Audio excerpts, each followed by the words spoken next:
Jocelyn Benson is the Secretary of State of the state of Michigan, and she is also running for governor and leading in the polls, but it's in 2026, so that's a ways away. She's also the author of a new book, The Purposeful Warrior, Standing Up for What's Right When the Stakes Are High. Secretary Benson, welcome to The Gist. Really great to be here. Thanks for having me. So you just wanted to write this book because you got to get these thoughts out. It's not one of those campaign primer type books, huh? No, I actually started writing this book right after the 2020 election because it was such a crazy time, very surreal to have to, take on the president of the United States just to defend the results of a legitimate election. And so it started just as my take on what it was like to stand up to a president and protect the votes of Michiganders in 2020. And then as I wrote it, I started it really right after January 6th in 2021. And it evolved into a book about just different stories on how we can find power through our own experiences. And then through finding that power within ourselves, we can leverage it to define a better world for ourselves, for the people we love, for the places we call home, even if it means standing up to the powerful, the most powerful man in the country, the president of the United States. And so I wanted everyone else to hear not just my story, but think on their own front. What ways can I show up better for myself, for the people I love, for the place I call home?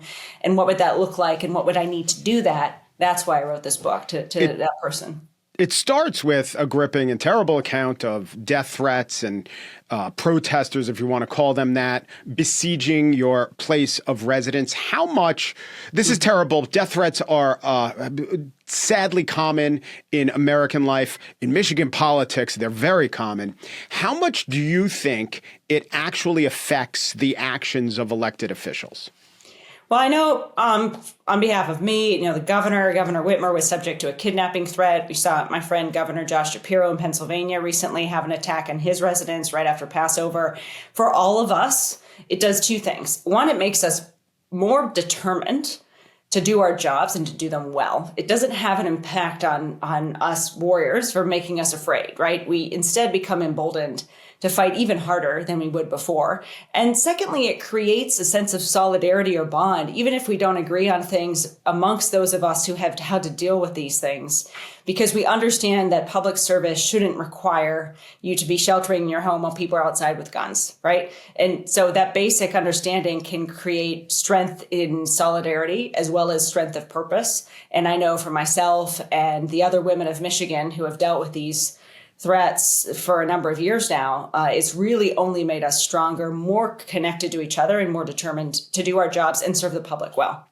Right. So these are statewide officials in fairly well-funded states, but go a level down, go two levels down. There are a lot of reports of people who do not have the benefit of the kind of protections that you would, which from what I understand are enough, but aren't overwhelming. And it's not like a federal Secret Service.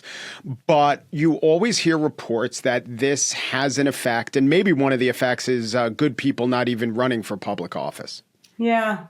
Yeah, and that's another reason I wrote this book, to say these types of things should not deter us from standing up for ourselves, for our people, for what we believe in, that we have to use those moments, whether they invoke fear or rage, to find purpose and determination. And it is scary. I mean, right after I tell that story in the book about being in my home as a public official, the next story is about when I was 20 years old, investigating undercover white supremacist and extremist organizations. And I was very worried that they would figure out who I was and come and kill me. And in that moment, no one else, I was in this small hotel in South Carolina, 20 years old. No one else was around me or there to protect me. But I, in that moment, said, well, I can allow fear to consume me and drive me away from what I want to do, or I can use it to get to work. And what I did in that moment was I chose courage. I chose to get to work. It was a small sort of thing. No one else was around, right? And I just got up in the middle of the night instead of lying there scared and started typing out the article I was going to write exposing their bad deeds. And so I learned throughout time to funnel, whether I'm, in a quote unquote high profile position or just alone in this hotel room in South Carolina, 20 years old, to funnel fear and rage into purpose and action. And through that, and if we all do that, we can actually do so much good for ourselves, each other, and the communities we love. How much of a bona fide threat do you think organized neo-Nazis or far right-wing extremists are? And I'll just tell you my reporting and opinion on this, which is they are bad. They are out there. I've talked to FBI agents and they are monitoring them and they say, don't be blasé. Yet at the same time, I know that what terrorist groups want to do is to terrorize us. And I also know that there is in our polarized times an incentive for maybe more left-leaning media to exaggerate the threat. And maybe they don't even know what they're doing. Maybe it's genuine. But where do you come down on this as someone who's pretty well read in and privy to the actual malignancy and potency of these organizations? I think where I come down, having spent a lot of time also investigating and helping, working with the FBI to get them information on these folks, is that there's a lot more connections than we realize, even though incidents can seem isolated, and that connectivity can generate real harm for not just an individual, but an entire community. And so it is something that we have to take seriously, and we're seeing it more and more. Even in the late 90s, when I was doing this work, we saw this extremism and the harm that it can cause, not just the individual victims of a hate crime, but an entire community that is terrorized. And then the other thing is that oftentimes it is leaders who have hateful rhetoric that can lead to followers, for lack of a better word, exhibiting hateful actions or worse. And so I think it's important that we talk about that we talk about it in a way that's matter of fact and not necessarily fear-based, but just real. It's a reality that is out there, and that I think when you see someone who's being victimized by it and a community in terror by it, we have to talk about it. We have to provide support for that community. We can't allow that fear to drive us to, in further. We have to still act in furtherance of our purpose. But at the same time, I think everything needs to be fact-based, evidence-driven.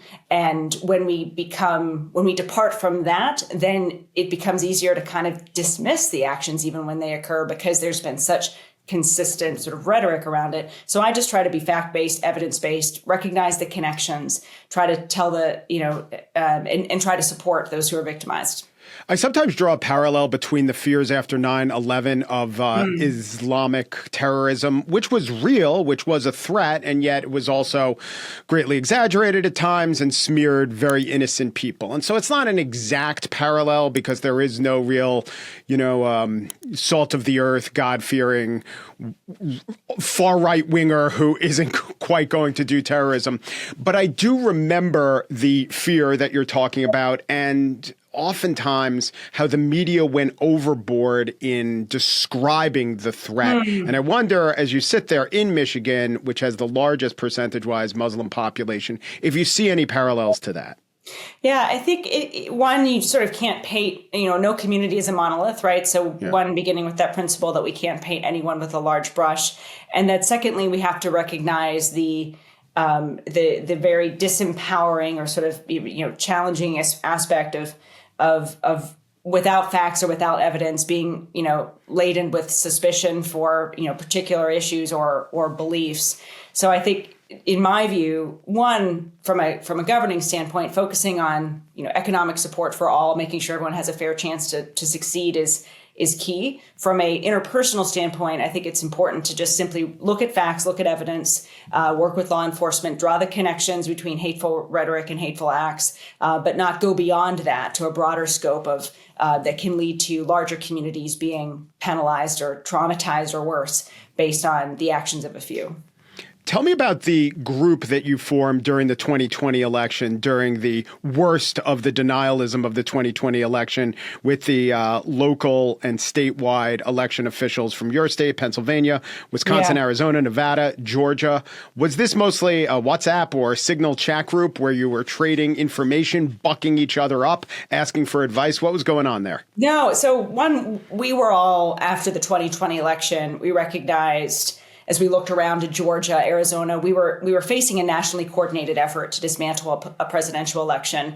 And so we needed a nationally coordinated effort in response. And so we started simply just talking to each other on a regular basis. It wasn't so much around text change and that sort of thing, but really we were showing up in the same rooms. We were having a lot of the same conversations. We were talking to a lot of the same sort of people from law enforcement and the like. So it really built, I think, in some cases we would have even weekly calls and conversations where we would be talking to each other and saying, this is happening in my state. What's happening in yours? What have you learned? And so it was actually both through the National Association of Secretaries of State even and ourselves as colleagues in battleground states at the moment started setting up, consistent communications, particularly through conversations that enabled us to build more coordination in response to what we were dealing with in the courts and the public arena and, everywhere in between. Would tactics in one state show up in another and you were forewarned about them? Yeah. I mean, we didn't all get calls from President Trump saying, can you find me 11,000 votes? That was unique to Brad in Georgia. Brad Raffensperger, But we all got people outside our homes or phone calls. And frankly, in times like that, one of the tactics is to make us feel isolated, terrorize us, it's like, and therefore weak. And so we actually found strength in talking to each other. The day after, people came to my home with, to protest the election and call on me to stop certification. It was phone calls I got from the Secretary of State of Mississippi and Montana, who were Republicans, who said, are you okay? What can we do to help? And that actually was really powerful in those moments because it made me feel not alone and it helped me become stronger and stay focused on my job. So there were lots of ways, big and small, that we found connectivity with each other in that moment. And particularly among the battleground secretaries, when specific stuff happened, we could call and say, oh, that happened to the clerk in Maricopa County as well. Here's what he did, or here's what he's thinking of doing in response. Or they filed that, facetious lawsuit in Pennsylvania too. Here's what we're doing about it. My colleague in Pennsylvania had to move to another home. Was this Kathy Bookvar? Yeah, Kathy. Yeah, she's been on the show. She's great. She had to move to another home. And so, you feel like you're not alone in dealing with this trauma that you're going through. And that helps you stay focused on your job and support each other. At the time, was there, maybe you didn't even get to this, but was there a sense that once you got through this, if you got through this, you would be putting this horrible incident in the rear view? And I have a couple questions based on that. Do you have any sense that informed some of the decisions of the Secretary of State? Like, I do not want to in any way imply that Brad Raffensperger did what he did because he thought that once he got through this, he'd be a Republican in good standing and it wouldn't hurt his chances. So let's take him out of that. But do you think that there was at least some of this sense that this was a one-time crisis that wouldn't be repeated in subsequent elections by the same figure? No. There was a sense every step of the way of two things. One, everything we were doing, every action we were taking was going to create a precedent for if this happened again, what was done in 2020 to guide or inform what should be done in the future. But secondly, even more important, I was particularly focused on ensuring this didn't happen again and knowing the actions we took in that moment could determine whether or not others in the future would try to repeat these actions. Particularly, we talked a lot about legal consequences and the like in the aftermath of 2020. But in everything, we knew we were in unprecedented, uncharted territory. Every day, we didn't know what would be thrown at us. I would wake up thinking, okay, we certified our election, we're done. And then, sure enough, that day, there would be another attack, another lawsuit, another thing we'd have to fight. So it was an ever-evolving series of challenges. But a constant throughout was this recognition that this may happen again, and how can we ensure that it doesn't, or at least we're acting in such a way to inform people in the future who may have to deal with this if it were to reemerge. What decisions did you and the other secretaries make then that we're still seeing today, or we're seeing today? Part of it was coordination and transparency, coordinating with each other. I mean, prior to 2020, oftentimes we would just individually run elections in our respective states. The connectivity that we built after 2020 with attorneys general as well has in many ways held, particularly among the battleground states, so that by the time 22 and 24 came along, we had a sort of muscle memory of working together in a very coordinated way that didn't exist prior to 2020. Secondly, from a cybersecurity standpoint, it's a little bit different now because the current Trump administration has completely obliterated CISA and our federal cybersecurity support. But from leading into 2020 and throughout 24, we worked nationwide amongst each other as states to and with the folks who build the machines and everyone involved in cybersecurity and election security writ large. There is a significant amount of coordination and sharing of data, best practices, what we were learning, what we were thinking, working with Microsoft and others as well to make sure we all were aware of what we needed to be doing to protect the security of our elections, both from a cybersecurity and physical security standpoint. That level of coordination did not really exist before 2020, and it is still in place today. CISA is the Cybersecurity and Information Security Agency. Is that right? Yeah. I think security is there twice. Mm-hmm. It is a combination of Department of Homeland Security and basically all of the federal government's cybersecurity efforts are or were under both Chris Krebs and Jen Easterly coordinated through CISA. Now things have been really decimated under the Doge attacks. And so we're all left kind of wondering if everything we've built out of experience and necessity has gone by the wayside. So we are still, I think, trying to figure out what 28 is going to look like. And Trump had an executive order that took away Chris Krebs, who was in charge of it in 2020, took away his security clearance. So that has some echoes of what we were talking about. Mm-hmm. But is the agency itself, as you understand it, a husk of what it was, or actually acting in contradiction of what its stated goal is now? More of a husk of what it was at this point. I mean, look, we're not 100 days in, right? Yeah. So we're still just trying to sift through the rubble of what has been demolished and figure out what things are going to be in the future. But yeah, we are all secretaries trying to figure out how to keep that information sharing security network together in the absence of the coordination that we have leaned on for years from CISA through the federal government. As a part of the Secretaries of State, Team Democracy, that were working so that this would never happen again, you had a choice in 2024 that other Secretaries of State chose differently on, whether to try to keep Trump off the ballot. And there was a choice to do that actively and affirmatively, a choice to, there were lawsuits that you could have either, I suppose, helped along or opposed. And as far as I read it, whatever your personal opinions are, you say you stayed essentially neutral and let the courts decide that. Why did you think that was the right choice? And by implication, why would you criticize other states who made a different choice? I felt very strongly in the guise of, as I was talking about, every action we take in unprecedented times sets the precedent for next time. That we should not, it was an abuse of an authority of an elected official to try to make a call in a decision like this where the law and the facts were not set in stone and clear. So if it has to do with was someone born in the United States, if the facts are clear, then yes, we as election administrators can make that case. But where the law is nuanced, I, as a former law dean, as an election lawyer and constitutional scholar, I mean, when this issue first came up, the 14th Amendment's interpretation to potentially keep Trump off the ballot, I was ready for it. I knew all the different people I should be talking to. I wanted to actually decide it from a legal standpoint with my knowledge of the law and everything. So you're saying you were excited to hear the arguments and have them play out. No one's excited to have to deal with it, right? But I was ready to have to make the decision. Yes. And it was going through that process that I thought, okay, first of all, if it wasn't me in this position, I'm an elected official. I happen to be a lawyer. I happen to know the law. I happen to be very thoughtful as I make these decisions. Does that mean I should have the power to make this legal and factual call in this case? And what happens if, what are the implications of that? What's the precedent of that? If it's someone else in this position, should they have that power? So I started looking at less from a substantive standpoint and more from an objective, who should have this power and authority? And even though I could have exerted that authority from a sort of, I don't know, not that I could have acted as two of my colleagues, I think it was just two of my colleagues did.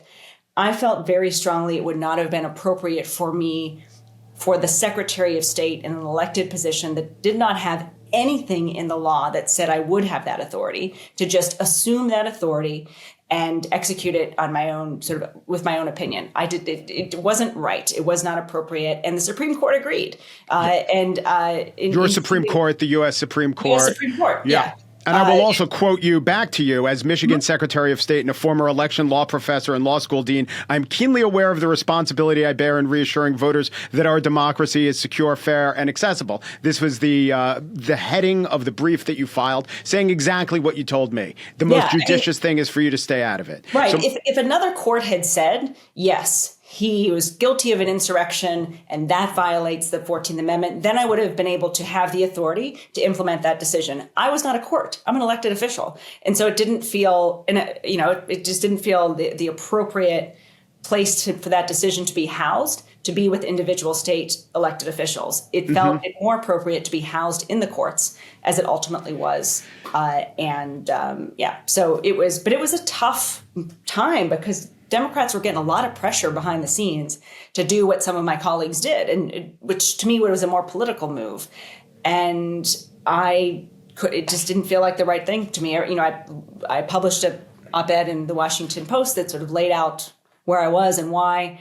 It's challenging when you have to be to break ranks from your party and say no to folks who expect you to do the political thing and instead say, no, that doesn't feel right to me. And again, I don't talk about that in the book, but that's kind of the theme of the book too. Like, how do you always consistently stand up for what's right, even when the stakes are high and the implications are serious? That does bring me to the question, should we even have partisan elected secretaries of state? Most countries don't.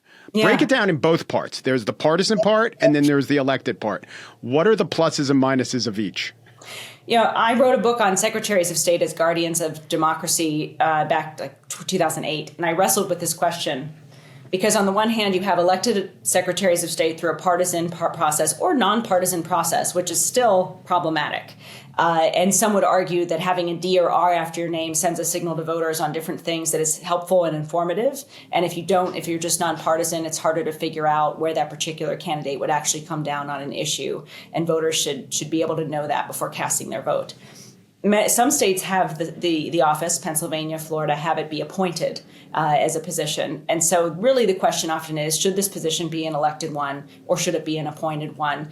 And I think it all comes down to the person. And when we see governors appointing the chief election officers in their own races, it creates, as we saw Jeb Bush appointing Katherine Harris in the 2000 election when his brother was running for president and all the insinuations that came from that, that can create some additional complications that an independently elected Secretary of State doesn't have to wrestle with necessarily. So I come down believing that elections are better than being appointed because it enables voters to have some sense of accountability. They can always vote someone out if they don't like them as opposed to going through an appointment process.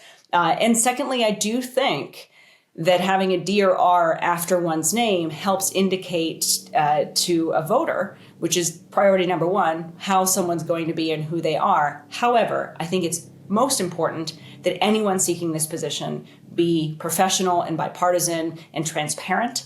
And the best secretaries of state on both parties, whether they're appointed or not, whether they're D or an R, they are ones who are those three things: professional, bipartisan, and transparent.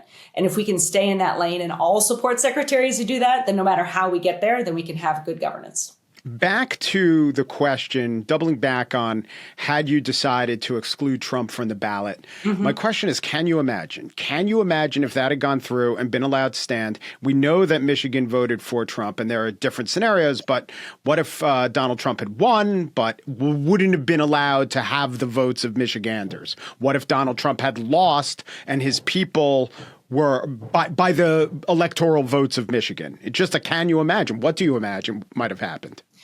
Yeah, chaos, right? And it's sort of in direct contrast and confusion and all this stuff. Not that what's going on today is not confusing and chaotic, but in a different way. I think I lean towards the benefit of ballot access and that officials shouldn't stand necessarily in the way unless the law is clear. And many times it is on ballot access. When it's nuanced, when it's not clear, I think you should. And it was actually Justice Jackson who said this at the Supreme Court oral arguments on the case, that when the law is not clear, shouldn't we just allow for ballot access? So that's my own philosophy. I think ballot access is better than not when it's unclear, because it would have been very confusing, not just for the scenario you lay out, but for those Michigan voters who voted for President Trump, and their vote counts as much and should count just as much as anyone else's. That's how they chose to use it.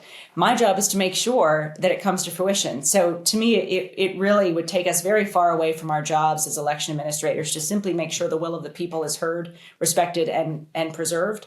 Once you start playing around with these questions of when it's not clear who should political officials be making the call of who can and can't be on the ballot. I think in that case, it would have been very hard for Democrats to say we are the enfranchisement people. Right. We are carrying that mantle had that been allowed to stand. Yeah.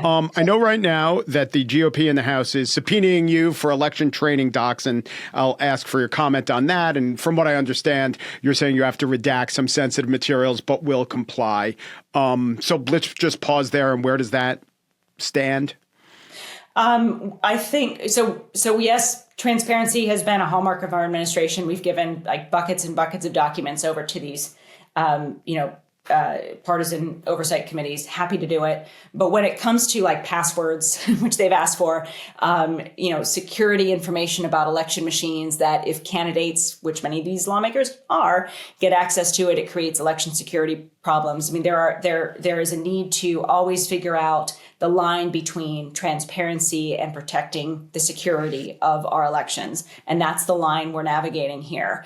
To the extent that a subpoena is involved, I welcome courts to weigh in on this too, which is ultimately what will likely happen here. Courts will try to figure out where that line is between transparency and protecting the security of our elections. But we do have something in our laws that say specifically politicians can't get access to secure election materials, machines, and the like. And lawmakers have tried in the past to get access to, passwords and other sensitive information that election officials use to protect the security of our election machines. So we've got to protect that security. Happy to, be as transparent as I can, but I'm not going to cross the line and hand over information or passwords or keys or security settings for election machines that would allow someone to come in and potentially tamper with them and harm our election security writ large. Okay, that's the specifics of that case. But in general, people who are bona fide good faith in election reformers and also maybe partisan motivated, quote unquote, election reformers do often make the point that there is an excess of opacity in our system. And even if not opacity, there's just so much complication that it is the enemy of openness and understanding what's really going on. Do you think that's a legitimate complaint, or is it mostly wielded for a desired outcome? I completely understand the concern. I think there's an option, though, for people who feel that way, which is become an election official. We hire poll workers, thousands of poll workers throughout the state and every election. And when you're a poll worker, you can see the entire process from soup to nuts and become a part of it. And frankly, once people do that, they realize it is secure and all the rest. But there's protocols in place to enable access to the process in a way that also protects the security. One of those is become an election official yourself, sign up to be a poll worker. You also get paid, and you get to see a lot of your questions answered. So we try to answer those questions by encouraging people to be a part of our work so that they can get their answers and also help us secure our elections and administer them in the process. Have you had an election day since you were elected where it was probably the feeling that you hoped you would get on election day, flush with pride and patriotism? Has that actually been off your elections? Has that happened for you? Yes, in 2020, in November of 2020, we had the highest turnout election in our state's history up to that point. We had met the moment. No big issues erupted on election day. We were in the midst of a global pandemic, and even so, we're able to keep people safe and educate all voters about how to participate. We were enthralled and jubilant that day of the election. And we also were able to tabulate all of our votes in half the time that we'd anticipated. Within 24 hours of the polls closing, we were done with our work and we were in the certification process. So that jubilance, I've had other times as well. But it was so ironic to me that in the aftermath of the 2020 election, we didn't have a lot of time to celebrate and look at all the things that we did right. We were in the defense mode. But yeah, that election day is always a fun day. But in 2020 in particular, and in 2024, frankly, because we also saw such high turnout. I mean, that's my goal as an election administrator: smooth, efficient elections, quick, secure tabulation of ballots, and high turnout. And we had all of those things in 2020 and again in 24. It's when the politicians get involved in the aftermath and start complaining that things get more challenging. As a Democrat who's running as a Democrat, and you've seen all the polls with 27% approval rating, do you think the party has a very deep and fundamental problem with the brand in terms of being overly toxic to too many people? I think government is in many ways is overly toxic. I think that's the brand, government, doing too much, being in all these places we don't need it, not delivering on the things that we do. So you're saying of the Democratic political party, it's the political part that's the toxic. I mean, that's in the fighting and the division. I mean, that when I talk with folks, I hear a lot of people who are just tired of feeling like nothing's getting done. And to the extent that Democrats have been branded with that, I do think state officials, like governors, like secretaries of state, actually can show and deliver results. Like in my case, we took the DMV, the Department of Motor Vehicles, which was a poster child for government inefficiency, and in 18 months made it work really well under my leadership. And that to me is what we can show to folks we're delivering, and rebrand the party as one that takes care of people, that delivers results, that actually makes people's lives easier, that implements changes to cut costs, not drive them up. And so I think the more we have bold, innovative, uncompromising leaders who can articulate how we're making people's lives better, the Democratic brand itself, which is rooted in a history of doing those things, particularly, we're the party of the Voting Rights Act, or the party of Social Security Act. We need to revisit and become that again while listening to people and really solving the problems for folks on the ground. That's what we're trying to do in Michigan. And I think in states where you've seen the Democratic Party embraced and succeed, it's states where you see leaders doing just that, delivering for folks. And if I could ask you about one of your old jobs, do you think colleges and universities are in a similar position? Yeah, I do. I think it's a. So I should tell the listeners you were the dean of Wayne State, and I used to. Law school, I used to teach the LSATs, and if you got a pretty low score, we said you could still go to Wayne State because it was not one of your top law schools. It was no Cooley Law School, also in Michigan, I believe, where Michael Cohen went, but wasn't great. Now, if you look at the rankings, it's, I think, 70-something. Last time it was like in the 50s, and, that's into the 50s. Meteoric rise, right? When I took over Wayne State Law School, we were in the 4th tier, and I was asked to come in, and they were like, well, let's try this out. Let's having the youngest woman ever to run a law school in the history of the country. Maybe that'll work. And it did.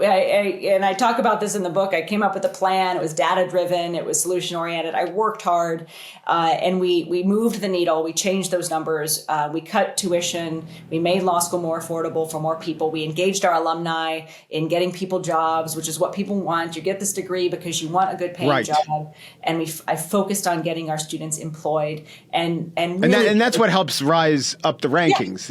They passed the bar more. They got better jobs. Yeah. It's very similar to governing in general, where we could get tangled up in, for lack of a better word, social issues, or we could just focus on getting people the economic strength and power that they want when they show up at a law school, for example. And I focused on making sure people got what they needed out of their education and were able to then take that degree and use it to prosper and thrive, however they chose to use it. And I think when we can stay in those fundamentals, whether we're running a government or running a law school, we can achieve great success. And that's certainly what my experience has been. Yeah, but it does seem like a lot of universities are not in the Wayne State mold, young, scrappy, and hungry. They're more defensive, and all they can do is maybe stave off criticism that's sometimes pretty legitimate.